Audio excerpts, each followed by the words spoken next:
Good evening everyone. मैं आप लोगों के लिए आज एक सवाल एग्ज़ाम का ही लेके आया हूँ। आज जैसे कि आप लोगों को पता है कि आज जो एग्ज़ाम था 25 फरवरी को एसबीआई क्लर्क मेंस का 2 शिफ्टों में हुआ।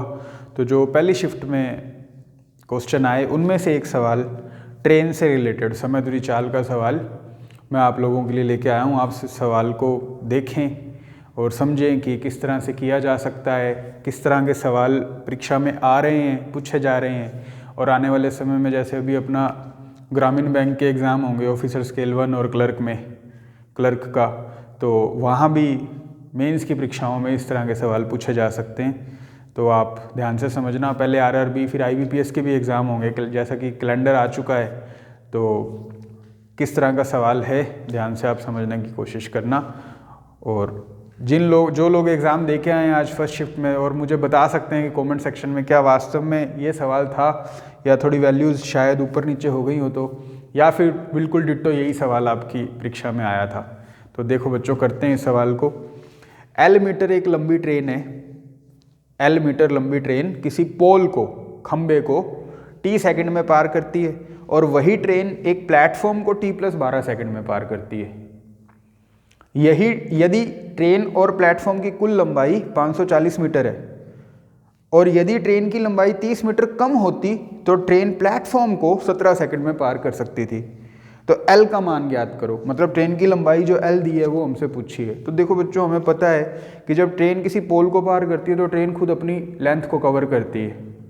ठीक है, मतलब पोल को पार करते वक्त ट्रेन की जो तय की गई दूरी होगी वो ट्रेन की खुद की लंबाई के बराबर होगी और t सेकंड के अंदर पोल को वो पार कर रही है। तो चाल दूरी बटा समय बनेगा।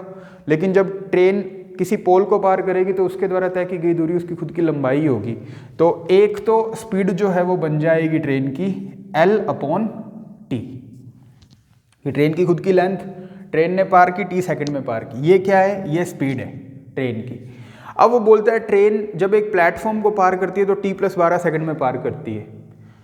और लेकिन इसने प्लेटफॉर्म की लंबाई ना दे करके टोटल लंबाई दी है ट्रेन और प्लेटफॉर्म की। अब हमें पता है कि जब ट्रेन किसी प्लेटफॉर्म को पार करेगी, किसी सुरंग में से निकलेगी, किसी पुल पे से निकलेगी, तब ट्रेन द्वारा तय की गई दूरी ट्रेन की खुद की लंबाई और उस ऑब्जेक्ट की लंबाई के योग के बराबर होगा।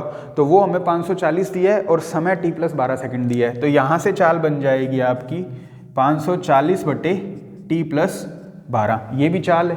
तो ये दोनों जो वैल्यू हैं, ये चाल और ये चाल हम इक्विवेलेंट रख देते हैं। ठीक है। और उसके बाद बोलता है यदि ट्रेन की लंबाई 30 मीटर कम होती तो ट्रेन फिर से प्लेटफॉर्म को 17 सेकंड में पार करती। अब देखो, ये जो 30 मीटर लंबाई कम हुई है ट्रेन की हुई है, प्लेटफॉर्म की नहीं पार हुई। प्लेटफॉर्म की लंबाई कम नहीं हुई।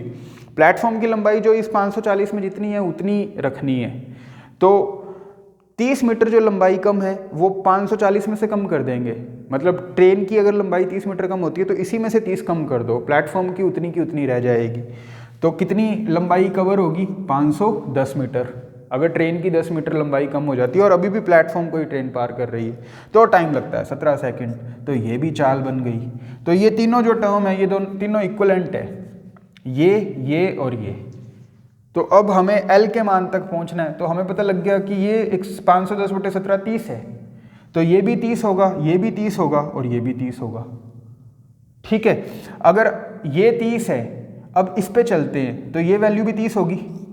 इसको 510/17 को मैं हटा के 30 कर देता हूँ। अब इसको, इन दोनों को बराबर देखो। अगर आप इस 30 को इसके बराबर रखोगे तो L की वैल्यू नहीं आ पाएगी क्योंकि T की वैल्यू हमारे पास नहीं है। पहले हमें T की वैल्यू निकालनी पड़ेगी। T की वैल्यू यहाँ से निकल जाएगी। किस तरह से? ये 30 से कट जाएगा आपका 18 पे। जब आप क्रॉस मल्टीप्लिकेशन करोगे इनका और इसका, इसको मत देखो एक बार, तो t+12 की वैल्यू 18 आ जाएगी, T की वैल्यू 6 आ जाएगी। या फिर आप सीधा कर सकते थे कि इसको अगर 30 बनाना है तो 540 में किसका भाग दें कि 30 आ जाए? 18। इसको 18 रखने के लिए T की वैल्यू 6 होनी जरूरी है। क्रॉस मल्टीप्लाई करने से भी 6 ही आया। तो अब इसके बराबर भी आप 30 रख दो और T की वैल्यू हमें पता लग चुकी है 6। तो L की वैल्यू 30 × 6 180 बन जाएगी। तो लेंथ ऑफ जो ट्रेन है वो आपका 180 आंसर आ जाएगा। अगर वो पूछेगा कि प्लेटफॉर्म की लंबाई कितनी होगी तो प्लेटफॉर्म की लंबाई 540 - 180 360 हो जाएगी। ठीक है, और अगर वो ये पूछता कि ट्रेन की लंबाई कम होने के बाद कितनी, वैसे एल का मान ही पूछा उसने, जो शुरुआत में ट्रेन की लंबाई थी वही पूछी है, तो 180 आंसर आ जाएगा इसका, 180 मीटर्स। तो बच्चों ये सवाल था, इस तरह से किया जा सकता था। जितना लेंदी सवाल है उतना लेंदी इसका सोल्यूशन नहीं है। ठीक है, तो इस तरह से इस सवाल को हम कर सकते थे। और अगर यही क्वेश्चन आया था जो लोग एग्ज़ाम दे के आए हैं, तो प्लीज़ मुझे बताना कि क्या वास्तव में यही सवाल था या वैल्यू थोड़ी सी ऊपर नीचे हो गई। मिलते हैं आपसे नेक्स्ट वीडियो में। Thank you very much.